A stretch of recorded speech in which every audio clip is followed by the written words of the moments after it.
Welcome to the Your Next Move podcast with Kimberly Brown. Today, we are going to talk about breaking through a career plateau. When I'm talking about a plateau, I mean those times when you're in the office and you swear it is 5 o'clock. You know it is the end of the day. But when you look at your watch, it is about 9:30. You know you got time left. In every professional's career, especially as a high achieving professional, you get this feeling of just not wanting to be there, or you're frustrated, like you're working just to work. You feel stuck. I know for me, every time I get to that 2.5 to 3 year mark, I immediately start to get bored. I want to do something else. I just get a little bit frustrated and I don't know what to do next. So I have 6 steps for you that I want to go over today. So number 1, make a conscious decision to start working on yourself. Y'all know I did a whole episode on personal and professional development. When you are feeling stuck, this is the perfect time to double down on what you're working on. We spend 40 plus hours a week doing work for someone else. We're going to call a spade a spade. 40 plus hours a week.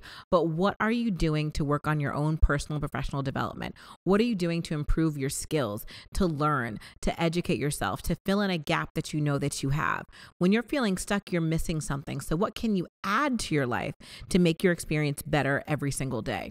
You cannot control your boss, your coworkers, even your workload sometimes. But what you can control are your thoughts, your reactions, and actions taken. I remember back in 2012, I share this story in the book that I had what I call an unsavory manager, and I just knew I was going to get promoted. I knew it. I felt it in my bones. I did the work. I had the quantitative and qualitative information that warranted me getting a promotion. But I'm telling the story because you already know what happened. I did not get the promotion. After feeling like I wanted to storm into his office and curse him out, which I did not do, I went into my friend and we yelled in the office and shut the door. I knew I had to do something because I had that feeling of stuckness. I did not know what to do. But I threw myself into my own personal and professional development. I figured out what was it that I needed to develop to get me to the next place. And that's what I invite you to do, because only you can take responsibility for the trajectory of your career. It's critical that you invest in experiences that allow you to learn something to help bring you to the next level. This can be books, classes, trainings, workshops, retreats, or conferences, but invest in something in order to make sure that you can take yourself to the next level, especially during this time when you feel that there is a plateau. So number 2, I want you to not get stuck on the long-term vision. So many times we just see where we want to be. It is crystal clear where we know that we are going to be in our careers. But when we get stuck, sometimes it can seem so far away. You are stuck in your day-to-day experience and you don't see how you can bridge that gap to get to the next place. And when we're thinking about building a career, it's so different in 2022. Like when you're thinking about building a career and it was 2010, 2000, 1990, or 1980, there are literally job functions that we have now that were not available back then. So when you're thinking about your plan, I want you to, yes, envision yourself 10 years from now so you're clear on that. But the middle, I like to call the magic middle, that is where the things happen. You're learning those skills. You're understanding the combination of step and incremental changes that you need to make to bring you closer to that long-term vision. And along the way, you're going to hit new milestones that you should be celebrating. But I know it can be tough feeling stuck, but there's no need to wait for you to develop yourself, for you to celebrate yourself for what you have done along the way, especially in the midst of a career plateau. In another episode of the podcast, I talked about hustle seasons and rest seasons. Sometimes you're in a season of rest and you just need to understand, is it time for you to go or is it time for you to push? So next up, we have number 3, and this one can be a little bit tricky, but is critical. So find the need or gap in the workplace where you can make an impact. So as an entrepreneur, one of the things that I've learned from many of my business coaches is that when you sell a product or a service, you are filling a gap in the marketplace. That's the only reason why people can be entrepreneurs, is because there is a need and you deliver that through your product or service, no matter what you're doing. So I'm a career and leadership development expert, right? So I have things like my Next Move, Best Move community, a membership program. So why did I create that program? I created it because there's a gap in leadership development for women and people of color in the workplace. That is why it was created. I have courses, I teach monthly lunch and learns, I bring in special guests, all to help you get the leadership development needed to position yourself as a leader in the workplace. That's the gap that I'm filling. For example, maybe you are a videographer. Little special shout out to Eric Bates, who's recording this right now, and it's incredible. He's dancing behind the scenes right now. He's a videographer. His gap in the workplace is helping people tell their story through visuals. I need him because I can't do this. This is the gap. I don't know how to set the camera up, get the lighting, make it look amazing. I can't edit. I'll be crying behind the scenes every moment I had. If I had to create these videos for you, I would not. That's why the first season of my podcast was audio only, because I can't do this. That is the gap. And you can do this with every single industry. But as a 9-to-5 professional, many times we're not taught to think about the gaps. We're taught to execute tasks every single day.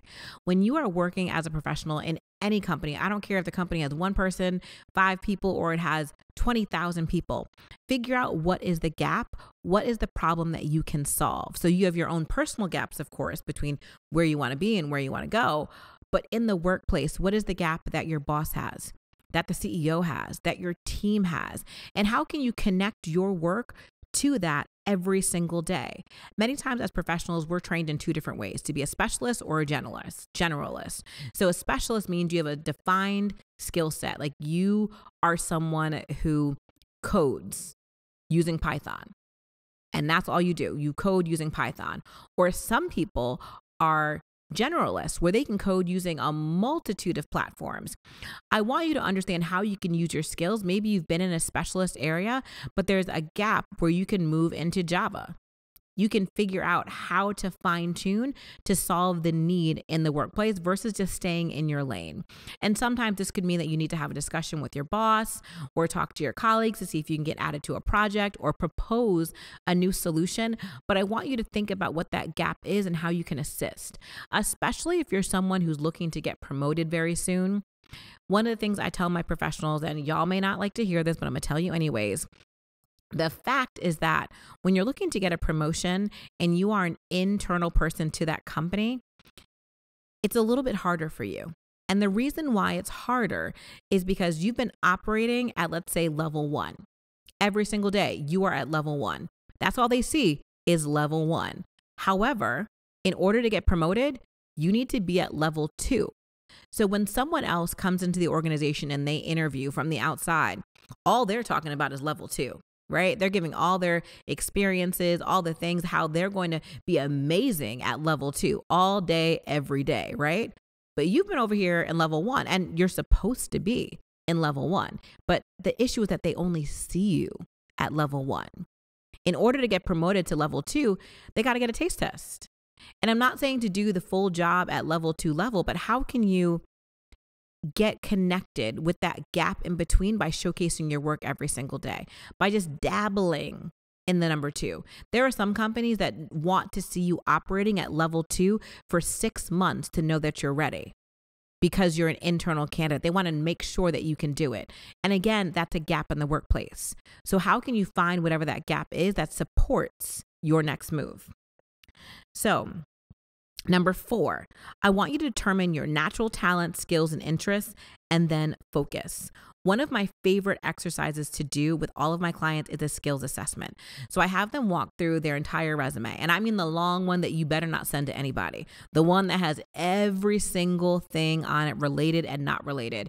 And I want you to figure out what are the skills that you've obtained from every single job. Every single job. When you think about your past work experiences, you should be able to have a list of at least 5 to 10 core skills that you've developed over time. The key here is you need to determine what skills you want to maximize and what skills you don't want to use again. Just because you're good at something doesn't mean you need to continue to do it. For example, I always talk about my tech skills, right? I call myself a geriatric millennial. I am very good at some things, and then other things that I quote unquote should know, It's a no for me. I just can't figure out little things. When Instagram has an update, I'm confused. It took me forever to make a reel because, again, I don't do video editing. And I wasn't going to sit and tinker for an hour for a 30-second video. Things like that just don't come easy to me. So when I think about my skills as an entrepreneur, I am not going to do those things because it's not in my zone of genius. So what are the things that you need to maximize in the workplace, and how can you lean more into those things? So we talked about the gap before. How can you take your skills that you're really great at and use those to fulfill a gap in the workplace? Next up, I know I told y'all before, if you listen to this podcast, y'all gonna get tired of hearing me say this, but build relationships that matter. I know you're tired of hearing about the importance of networking, but I want to talk about it just a little bit differently today. I want to talk about a concept called accelerated collisions. So way back in 2019, I attended the second annual My Taught You retreat with Myleik Teal in Cancun. There were over 130 women literally from around the world. And Myleik talked about this topic called accelerated collisions. I actually talked about this in a blog post years ago that we're going to link below in the show notes so that you can read about it just a little bit more. So accelerated collisions is essentially priming yourself to build better relationships. So in the sense of that retreat is that there was an application process. So everyone in that room came with a full cup. Everyone was operating in their zone of genius in some way. And when we came together, it accelerated our networking possibilities because we were all in that room. We paid a good amount to all be in that room together. So that environment was primed not only for networking, but to quickly establish a relationship in an expedited way where both parties can almost immediately receive value.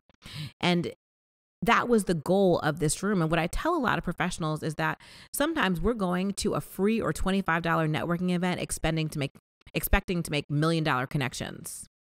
Secret here, you're probably not going to get those connections in a $25 room. Sometimes you got to go a little bit higher. I won't tell all the business of how much that retreat costs, but I will say over the years, I have spent significant amounts of money to be in the rooms that I wanted to be in. And the connections that I make in those rooms are significantly better than the connections I've made in $25 rooms. And I'm not saying that you can't make $1 million connection in a $25 room, because sometimes you can, 100%. But sometimes when there's a barrier, whether it's cost or application or whatever it is, it creates an environment that accelerates your ability to connect that would not have happened in other rooms. And that's something that I've contributed to my success throughout the years. When I think about personal and professional development, when I think about relationships that I've built, is that I've made sure I've done whatever it is I can do to be in the right rooms with the right people, so then I can use the networking tips that we've talked about in other episodes to expedite those relationships and dig deeper over time.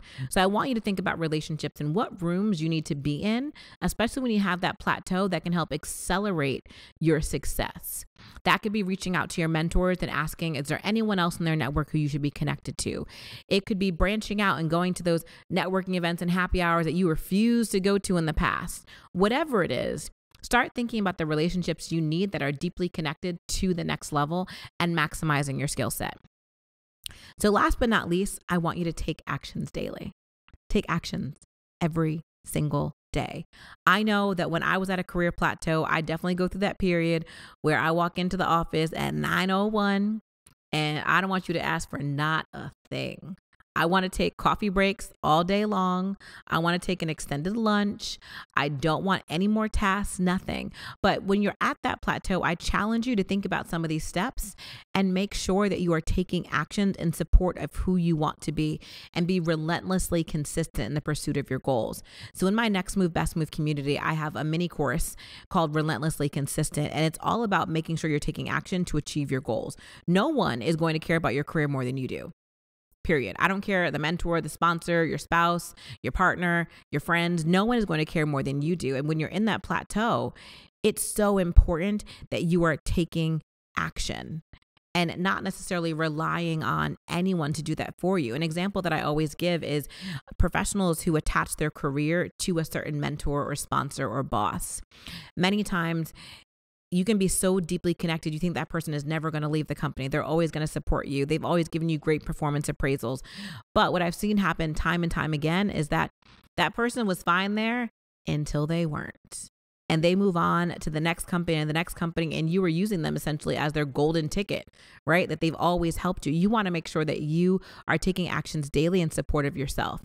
And kudos to you. If you have that quote unquote golden ticket and your mentor or sponsor, I'm excited for you. I am very, very excited. However, I don't want you to stay in that comfort zone and not take action on your own. So I want to recap real quick, just to make sure you have these steps, because I know I talked a lot today. So 1, make a conscious decision to spend more time working on yourself. Personal and professional development, y'all. Make sure you think about that. Number 2, don't get stuck on your long-term vision. I've called that before a moving target, but the magic middle is where the work happens. Number 3, find the need or the gap in the workplace that allows you to make an impact. So not just what's the gap in you between where you are and where you'd like to be, but in the actual workplace where you could double down and make an impact. Number 4, did I do those right? 1, 2, 3. Yes. Okay. Number 4. Sorry about that. Determine your natural talent, skills, interests, and then focus. What are the skills you want to maximize in the workplace? Based upon all the things you've done, what are the things you want to continue to do? Strengthening your strengths, not necessarily working on those weaknesses unless it's in support of your long-term vision. Number 5, build relationships that matter, and think about rooms that you can be in where you can have accelerated collisions. And we're going to link to that blog post below just so you can make sure you can read a little bit more on that concept. And last but not least, take actions daily. Make sure you are taking actions and being relentlessly consistent in pursuit of your goals. So with that, thank y'all again for being with me today, and may your next move be your very best move. Thank you so much for tuning in this week to the Your Next Move podcast. Don't forget to share this episode with a colleague or friend so we can all level up together. If you enjoyed today's episode, please write a review wherever you listen to podcasts. And lastly, if you're looking to join a community of thriving professionals, I invite you to join the Next Move Best Move community, my private community of professionals that includes the Manifest Yourself signature leadership development courses, monthly lunch and learns, and more. For more information, please go to kimberlybeonline.com/community. Until next week, remember to make your next move your very best move.